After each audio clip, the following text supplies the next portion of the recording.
तो आज के वीडियो में सलमान खान की कुंडली से रिलेटेड बात होगी, लेकिन इस वीडियो में मैं सलमान खान की कुंडली का डिटेल विश्लेषण नहीं करूंगा। अभी ये जो हाहाकार मचा हुआ है सिर्फ उससे रिलेटेड बात होगी। भाई बोलूंगा बुरा तो नहीं लगेगा।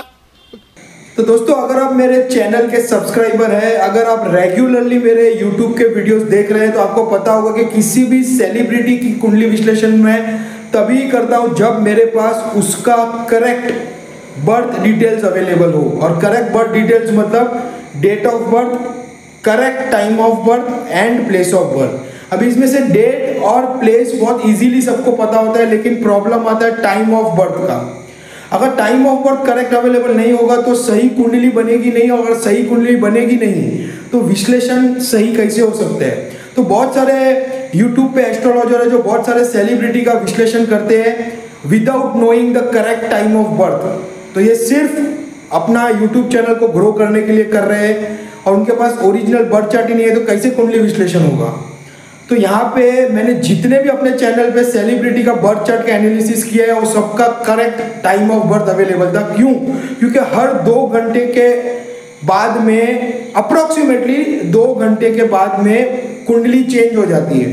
तो आपको correct time of birth available होना बहुत ही अनिवार्य है। अभी बात करते हैं सलमान खान के बर्थ डिटेल्स की। डेट ऑफ बर्थ सबको पता है 27 दिसंबर 1965, प्लेस इंदौर सबको पता है।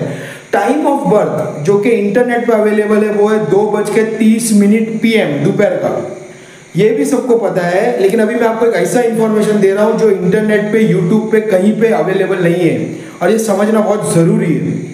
दोस्तों, सलमान खान की जो कुंडली है ना, उसका लगन LA लगन का जो डिग्रीज है वो 22 डिग्रीज है, बराबर है। तो यहाँ पे मैंने कैलकुलेट करके निकाला है कि 1:16, या आप स्क्रीन पे भी देख सकते हैं, 1:16 से लेके 2:55 तक 1:16 PM से लेके 2:55 PM तक ये सेम कुंडली बनी हुई है। 2:55 PM के बाद में ये कुंडली चेंज होती है, या 1:16 PM से पहले ये कुंडली चेंज हो जाएगी। तो 1:16 से 2:55 PM ये मेष लगन की कुंडली है। तो अगर सलमान खान का जन्म समय 2:30 दिखाया जा रहा है, तो उससे थोड़ा आगे पीछे भी हम जाते हैं तो भी ये सेम कुंडली ही अवेलेबल रहेगी। तो ये कुंडली करेक्ट है, और जब टाइम ऑफ बर्थ करेक्ट होता है तो ही मैं कैलकुलेशन में आगे बढ़ता हूँ। तो अभी यहाँ से हम आगे बढ़ सकते हैं। तो अभी ये स्क्रीन पे मैं आपको सलमान खान की कुंडली दिखाऊंगा, और अभी ये जो मैटर चल रहा है उससे रिलेटेड कट टू कट बहुत ही लॉजिकली सलमान की कुंडली के अनुसार बात होगी। ये जो आप स्क्रीन पे देख रहे हैं सलमान खान की कुंडली है। जैसे कि मैंने वीडियो के स्टार्टिंग में समझाया था कि फर्स्ट हाउस में आप देख सकते हैं LA लगन 22 डिग्रीज का है। तो इससे हमें ये कैलकुलेशन करने में आसानी होती है कि 1:16 से लेके 2:55 तक ये सेम कुंडली बनी होगी। 2:55 के बाद में ये कुंडली चेंज होगी, लेकिन तब तक ये सेम कुंडली होगी। तो यहाँ पे जो ये कुंडली बनी हुई है सलमान खान की, ये मेष लगन की कुंडली है। कुंडली का जो लग्नेश बनता है वो मंगल है, जो कि अपने 10th भाव में उच्च का होके बैठा हुआ है। तो ये मंगल के लिए बहुत ही बेस्ट पोजीशन है। और ये जो कुंडली है ये कुंभ राशि की कुंडली है। कैसे पता चलता है? हमारी कुंडली में जो भी राशि में चंद्र होता है वो हमारी नाम राशि होती है। तो यहाँ पे आप देख सकते हैं 11 नंबर में चंद्र है, तो ये कुंभ राशि की कुंडली है। तो किसी भी जन्म कुंडली के लिए सबसे इंपॉर्टेंट अगर कुछ है तो वो होती है महादशा, जो कि मैंने अपने पिछले वीडियोज में भी बहुत बार बोला है। महादशा का रिजल्ट हमें 65 to 75% मिलता है। जो भी प्लेनेट, जो भी ग्रह की हमारे ऊपर अभी करंटली महादशा चल रही है, उसका रिजल्ट हमें 65 to 75% मिलता है। अभी अगर वो प्लेनेट पॉजिटिव है तो हमें पॉजिटिव रिजल्ट्स मिलेगा, नेगेटिव है तो नेगेटिव रिजल्ट्स मिलेगा। महादशा के बाद में आता है अंतरदशा। जो भी प्लेनेट, जो भी ग्रह की अंतरदशा हमारे ऊपर चल रही है उसका रिजल्ट हमें 30 to 35% मिलता है। और जो बैलेंस परसेंट बच जाता है, जो अप्रोक्सीमेटली कुछ 5-6% जो बैलेंस बचता है, उसका रिजल्ट हमें मिलता है प्रत्यंतर दशा और सूक्ष्म दशा के रूप में।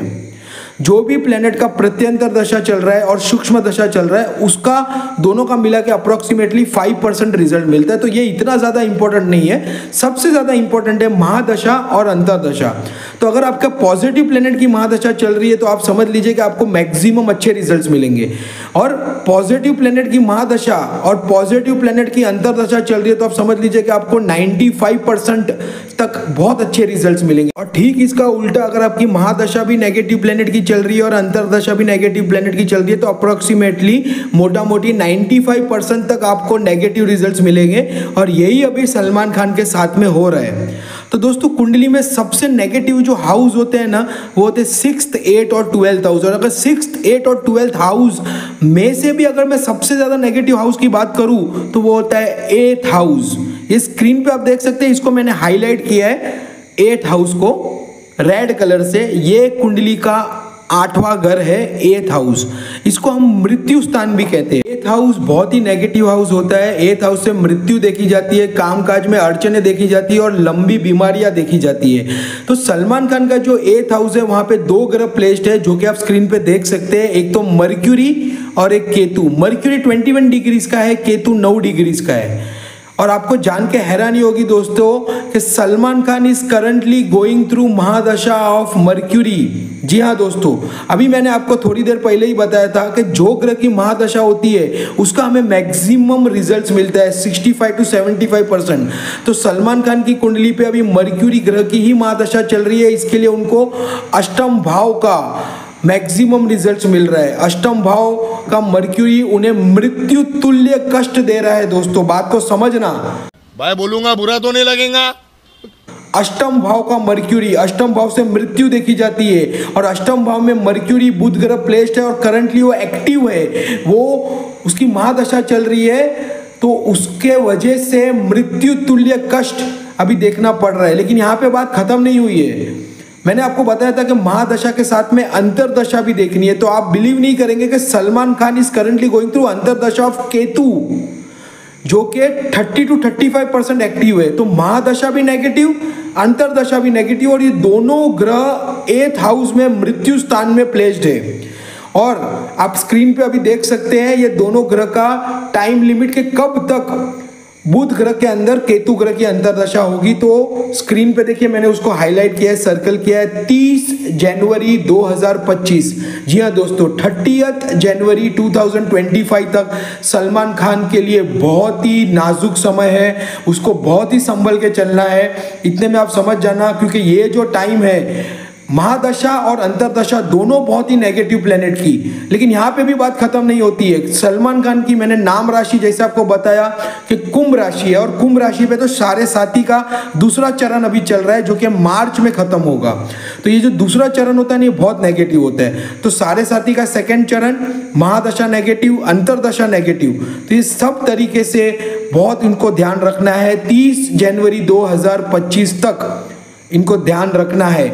अभी यहाँ पे एक और बात मैं आपको समझा दूं कि मर्क्यूरी प्लेनेट यहाँ पे विपरीत राजयोग का कंडीशन सेटिस्फाई कर रहा है। लेकिन विपरीत का मतलब होता है उल्टा राजयोग। तो इनिशियल लेवल में तो मर्क्यूरी नेगेटिव ही रहेगा, लेकिन सेकेंड फेज में जाके वो पॉजिटिव होता है। तो अभी तो मर्क्यूरी बहुत नेगेटिव है। तो इतना सब नेगेटिविटी के बीच में एक ही प्लेनेट है सलमान खान का जो बहुत ही पॉजिटिव है और बहुत ही सपोर्ट कर रहा है, वो मंगल है जो कि 10th हाउस में एक्सल्टेड है और कुंडली का लग्नेश है, लेकिन वो एक्टिव नहीं है। तो हमें समझना है कि दोस्तों जो प्लेनेट एक्टिव होता है उसका मैक्सिमम रिजल्ट्स मिलता है, और वो प्लेनेट है बुध ग्रह मर्क्यूरी। हाँ वो विपरीत राज्यों का कंडीशन सेटिस्फाई कर रहा है, लेकिन सेकंड फेज में, फर्स्ट फेज में नहीं। तो अभी तो वो बहुत ही नेगेटिव है, और महादशा भी नेगेटिव, अंतरदशा भी नेगेटिव, और सारे साथी का सेकंड चरण तो ये भी नेगेटिव। तो 30 जनवरी तक उन्हें बहुत ही सतर्क रहना है, बहुत ही संभल के चलना है, और बहुत ही नाजुक वक्त है सलमान खान के लिए।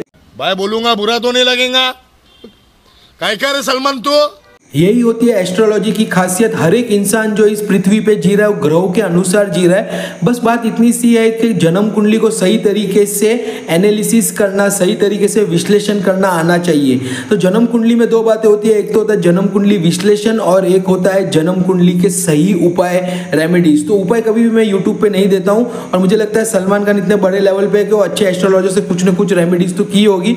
लेकिन यहाँ पे अभी दूसरी बात ये आती है कि दोस्तों सो कॉल्ड बड़े एस्ट्रोलॉजर एस्ट्रोलॉजर गलत गलत रेमेडीज देके नेगेटिव प्लैनेट्स को एक्टिव करके जिंदगियां बर्बाद कर रहे हैं। और ऐसे ही मैंने कुछ एस्ट्रोलॉजर का रोस्ट वीडियो बनाया जिसका लिंक मैं डिस्क्रिप्शन में दे रहा हूं, तो आप जरूर देखना। अभी इस पूरे मैटर का एक लाइन में अगर मैं कंक्लूजन बोलूं तो सलमान खान को माफी मांग लेनी चाहिए, क्योंकि सलमान खान को इसी मैटर से रिलेटेड 5 साल की जेल हुई और वो बेल पे बाहर है।